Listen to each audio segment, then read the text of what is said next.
Good morning students. आज आप EMC का वर्कशीट 16 पढ़ेंगे, जिसमें क्रिटिकल थिंकिंग यानी सकारात्मक सोच का पार्ट 2 है। आपको देखना है। पार्ट 1 हम लोगों ने देख रखा है। जिन स्टूडेंट्स ने पार्ट 1 नहीं देखा है तो ये प्लेलिस्ट में आप चले जाइए और ईएमसी वर्कशीट नंबर 15 आप उसको देख लीजिए। तो देखिए, पिछली बार हमने देखा कि रोज़ाना की बातों में हम कैसे क्रिटिकल थिंकिंग का इस्तेमाल करते हैं और किसी भी बात को बस यूं ही बिना किसी प्रमाण के, बिना उसके सारे पहल समझे मान लेना हमारे निर्णयों को नकारात्मक रूप से प्रभावित करता है। तो आइए इसमें हम देखते हैं कि क्रिटिकल थिंकिंग किस तरीके से समस्याओं को समझाने और उनके समाधान ढूंढने में मदद करता है। आप एक समस्या चुनिए। आपको क्या करना है, एक समस्या चुननी है। यह आपके घर के आसपास, आपके संबंधित स्कूल, आपके शहर या किसी भी बारे में हो सकती है। जो आपको समस्या के बारे में चुनना है और जिसके बारे में आप कुछ करना चाहते हैं। यह अपने घर के किसी सदस्य, अपने दोस्त या पड़ोसी के साथ मिलकर भी आप इसको कर सकते हैं। देखिए, सोच लेने के बाद समस्या को इस चित्र में गोले में बनाइए। तो आपको जो है नीचे क्या कहते हैं, एक गोला दिया हुआ है, इसमें वो समस्या चुननी है जो आपको जिसका जिसका जिक्र करना है। तो अब जो है उस समस्या के विषय में कुछ जुड़े हुए सवाल हैं जिनके बारे में सोच के आपको जो है लिखना है। तो पहला क्या है कि इस समस्या के बारे में अभी मुझे क्या पता है। तो जो आपको उसके समस्या के बारे में पता है आप उसको लिखिए। इस समस्या को सुलझाना क्यों ज़रूरी है, क्यों आप उस समस्या को जो है उठा रहे हैं, क्या कारण है, तो उसकी इम्पोर्टेंस किस वजह से है, तो ये बताना है। और तीसरा पॉइंट कि आपको इसका आंसर चाहिए कि ये समस्या मुझे किस तरीके से प्रभावित करती है। कि जैसे कोई समस्या, चलिए मैं एग्जांपल लेता हूँ कि मान लीजिए कि आपके एरिया में, मान लीजिए आपके एरिया में सड़कें टूटी हुई हैं। ठीक है, ये एक समस्या है। अब सड़कें टूटी हुई हैं, उसकी वजह से क्या होता है कि बारिश का पानी भर जाता है और बच्चे, मतलब कि उसमें जब बारिश के टाइम पे करंट उतरने का डर रहता है और दुर्घटना हो सकती है। तो ये जो है आपको समस्या थी। अब इसके बारे में आपको क्या क्या पता था, तो वो आपको जो है कि भाई सड़कें टूटी, कितने लंबे टाइम से टूटी हुई हैं, क्या क्या प्रयास हुआ, लोगों ने क्या क्या उसके बारे में कोशिश की उसको ठीक करने के लिए। तो ये आप उसमें मेंशन कर लिए। इस समस्या को सुलझाना क्यों ज़रूरी है। ज़रूरी देखिए कि सड़कें टूटी हुई हैं, पानी भर जाता है, करंट लगने का डर रहता है बारिश के टाइम पे। ठीक है, और कई बार गड्ढे में जो है गिर के जो है एक्सीडेंट, बड़ी दुर्घटनाएं होते होते बची हैं। तो अब तीसरा पॉइंट कि यह समस्या मुझे किस तरह से प्रभावित करती है। तो जो ये समस्या जो है थी, भाई आप भी उस एरिया में आप रह रहे हैं, तो उस समस्या से क्या होगा कि आपको स्कूल जाने में, ऑफिस जाने में, या आपके घर वालों को, उनको दिक्कत होती है। तो चौथी बात, इस समस्या को अर्जेंटली सुलझाना होगा या भैया बाद में भी किया जा सकता है। आपको देखना है कि समस्या की को तत्काल उसको सॉल्व करना है या इसको बाद में भी किया जाए तो कोई दिक्कत नहीं। तो देखिए, कुछ समस्याएं ऐसी होती हैं कि जिनको आपको क्या करना है, तुरंत के तुरंत उस पर कार्रवाई होनी चाहिए। जैसे मान लीजिए किसी एरिया में बिजली का तार गिर गया है या बिजली के तार, अब वो अगर तुरंत नहीं सुलझाया जाएगा तो क्या होगा कि बहुत बड़ी दुर्घटना हो सकती है। तो लेकिन कोई समस्या ऐसी होती है कि चलो अगर कुछ टाइम लग भी जाता है तो दिक्कत नहीं है, लेकिन होना चाहिए। अब पांचवा पॉइंट है, इस समस्या को सुलझाने के लिए सबसे पहले कौन सा कदम उठाना होगा। तो अब देखिए, समस्या आपको पता है कि अगर कोई समस्या है तो भाई उसके जो कंसर्न, उस डिपार्टमेंट के कंसर्न अथॉरिटी होंगे, आप उनको जो है पत्र के माध्यम से, एप्लीकेशन के माध्यम से जो है आप उनको इन्फॉर्म करेंगे, अवगत कराएंगे। तो सबसे पहला कदम तो भाई, और सबसे उससे पहले भी आप ये है कि उस एरिया के लोगों को अकेले प्रयास करने के साथ इससे ज़रूरी है कि आप उस एरिया के लोगों को जागरूक कर लें, तो थोड़ा सा आपका काम आसान हो जाएगा। तो ये आप कर सकते हैं। तो आपको ये पॉइंट जो है समस्या बीच में लिखनी है और ये पॉइंट्स आपको पांचों लिखने हैं। अब इन प्रश्नों के बारे में सोचकर क्या आपको अपनी समस्या को और बेहतर तरीके से समझने में मदद मिली, तो ये आपको जो है यहाँ पे बताना है।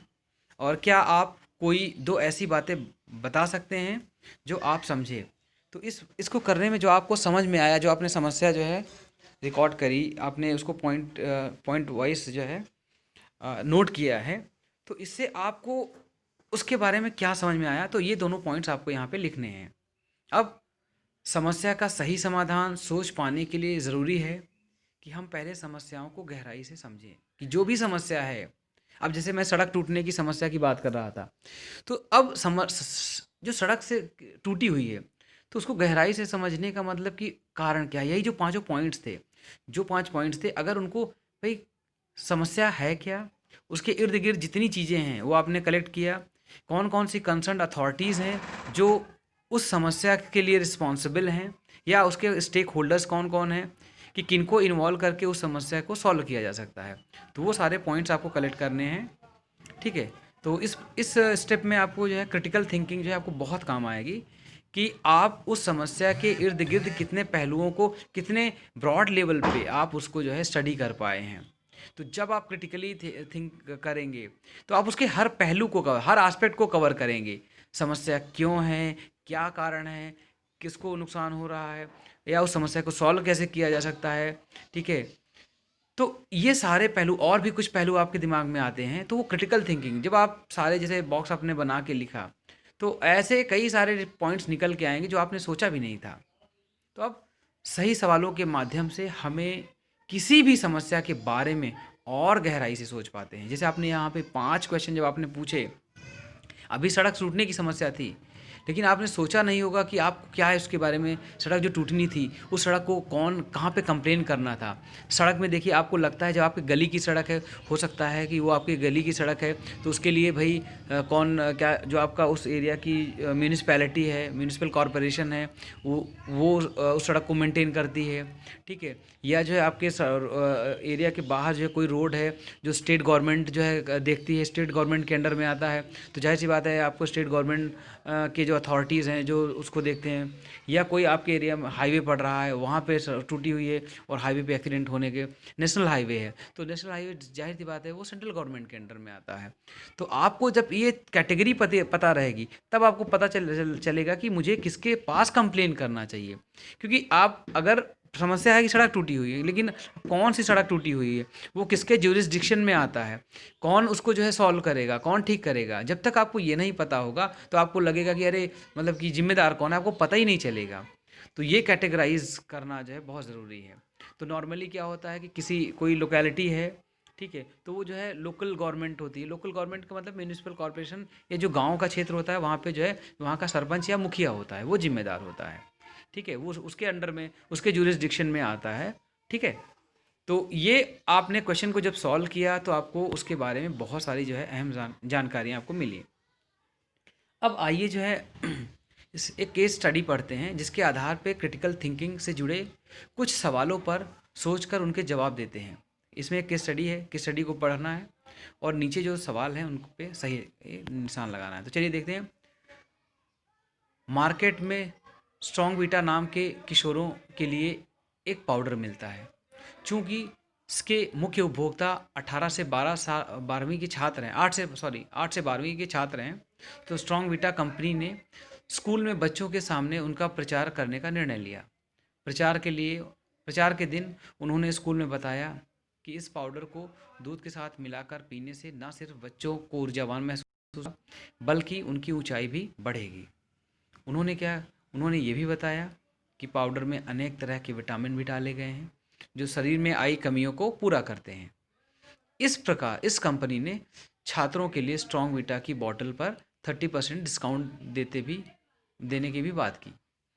बहुत से बच्चे इस प्रचार से प्रभावित हुए और उन्होंने स्ट्रॉन्ग वीटा जो है खरीदने के लिए वो राजी हो गए। उनके मन में ये था कि कंपनी अगर कह रही है तो उनके ऊर्जावान होने और ऊंचाई बढ़ने के दावे ठीक ही होंगे। मतलब लोग मान लेते हैं, जैसे आप एडवर्टीजमेंट में देखते हैं कि लिखा है अभी तुरंत पाएँ, आपको ये मिल जाएगा। तो आप क्या होता है, आपने एडवर्टीजमेंट में देखा टीवी पे या कहीं पे देखा तो आप मान लेते हैं कि ऐसे है। ठीक है, जैसे आपने देखा होगा बाल झड़ने का बिल्कुल बिल्कुल सही कर देगा 100%, तो लोग जो है वो इलाज करने लगते हैं बच्चे। तो अब लंच ब्रेक में औरों के साथ भी जब वे यह डिस्कस कर रहे थे, तो इशरत और अक्षय ने कहा कि यह ज़रूरी नहीं है कि कंपनी ने यह कह दिया तो वो सच ही होगा। तो उनका मानना है कि हमें खरीदने से पहले निर्णय लें और इन दावों को गहराई से सोचना चाहिए। तो जो भी आपने एडवर्टीजमेंट देखा था केवल आपने एडवर्टीजमेंट देख के आपको डिसाइड नहीं कर लेना है कि मुझे ये करना है, पहले उसके अलग अलग पहलू के बारे में आपको जो है डिस्कस करिए। और भी हो सकता है कि कुछ लोगों ने इस टाइप के प्रोडक्ट्स ऑलरेडी इस्तेमाल किए हुए हों, तो उनको उसके बारे में जानकारी होगी। तो उन सब ने मिलकर दूसरी कंपनी वालों से कुछ और जानकारी लेने का निश्चय किया। तो अब इसमें क्या करना है कि पहला, कि स्ट्रॉन्ग वीटा कंपनी के दावों की विश्वसनीयता जांच करने के लिए आप उनसे कौन सी जानकारी लेंगे कि ये जो कह रहा है कि भाई ग्रोथ हाइट बढ़ेगी, ये होगा, एनर्जी मिल जाएगी, तो इसके लिए आप कैसे मान लेंगे। तो पहला, वो आंकड़ों जिसके मार्केट में स्ट्रॉन्ग वीटा की बिक्री के बारे में पता चलेगा। दूसरा, वो आंकड़े जिससे कितने स्टूडेंट इन दावों को मानते हैं यह पता चलेगा। वो आंकड़े जिनसे कितने लोग स्ट्रॉन्ग वीटा के उपयोग के बाद लंबे हुए हैं यह पता चलेगा। तो जाहिर सी बात है कि जब तक जिसने उसको इस्तेमाल कर लिया और वो उससे उसकी लंबाई बढ़ गई है, वही जो है, ऐसे कितने लोग हैं। मान लीजिए 100 लोगों ने स्ट्रॉन्ग वीटा को, भाई पहले कंपनी पहले से चल रही है, तो जिन 100 लोगों ने भाई इस्तेमाल किया उनमें से कितने लोग की लंबाई बढ़ गई। अगर ये 2-4 की बढ़ी तो जाहिर सी बात है 2-4% उसका रिजल्ट है, ठीक है। 50% से ज़्यादा लोगों की बढ़ी यानी कि 50% ज़्यादा लोग को फ़ायदा हुआ, या 90% तक है, इसका मतलब कि वो काफ़ी जो है कारगर है।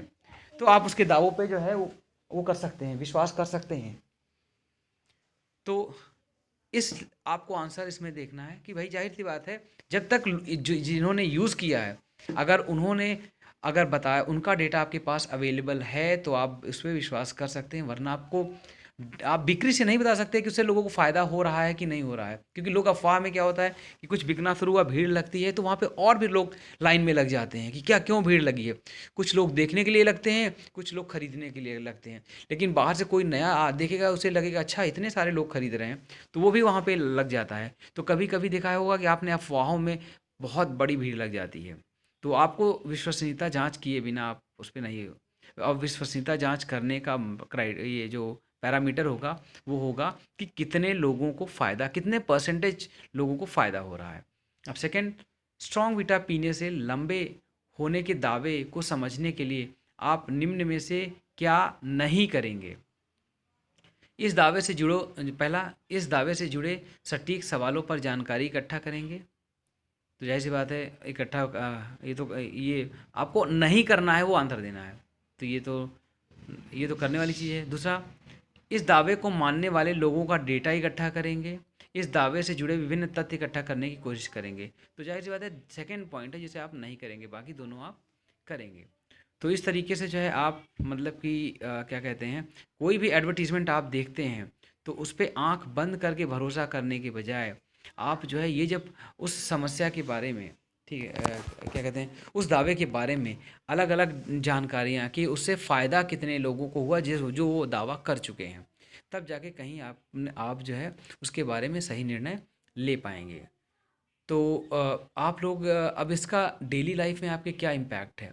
तो डेली लाइफ में बहुत सारी आप जो है डे टू डे लाइफ में देखते हैं कि बहुत सारी ऐसी चीज़ें जो है टीवी पे आए दिन, मतलब ये होता है कि ये हो जाएगा, ये हो जाएगा, और आप लोग अपने घर वालों से जो है जिद करने लगते हैं कि मुझे ये चाहिए, मुझे ये दिलवा दीजिए, ठीक है। आप उस एडवर्टीज़मेंट से देख के अपने पेरेंट्स पे जो है प्रेशर बनाते हैं कि मुझे ये चाहिए, ये इसमें ऐसा आ रहा है।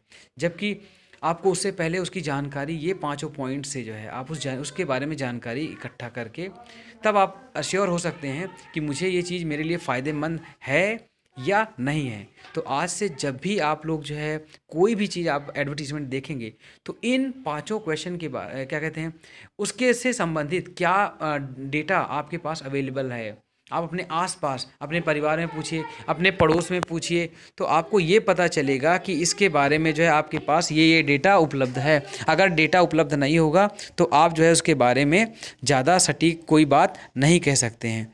तो मेरे ख्याल से जो है सारे बच्चों, सभी को ये समझ में आ गया है, और आप अपने लाइफ में इसको यूज़ करेंगे, क्योंकि आप भले ही आपने ईएमसी में पढ़ लिया, लेकिन अपने डे टू डे लाइफ में आप यूज़ नहीं करेंगे तो उसका कोई फ़ायदा नहीं है, ठीक है।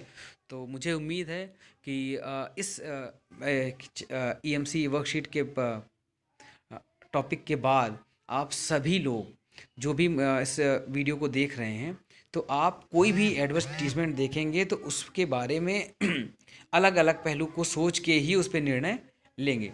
तो इस वीडियो में इतना काफ़ी है। Thank you. और एक बार अगर आप लोग जो है चाहते हैं कि ये और भी आपको ये वीडियो मिलता रहे तो प्लीज़ चैनल को जो है सब्सक्राइब कर लीजिए, ताकि आपको सारा का सारा वीडियो जो है, जो भी आगे ईएमसी के वीडियोस हैं वो आपको मिल जाएं। और पीछे के वीडियोस जो नए लोग हैं वो पीछे के जाके वीडियो देख सकते हैं, क्योंकि मैंने हर टॉपिक चैप्टर ईएमसी के वर्कशीट में जो है कि उसका रियल लाइफ में क्या इम्पैक्ट है वो मैंने डिस्कस किया हुआ है। तो हो सकता है वो आपको हेल्प करे। तो आज के लिए इतना काफ़ी है। Thank you.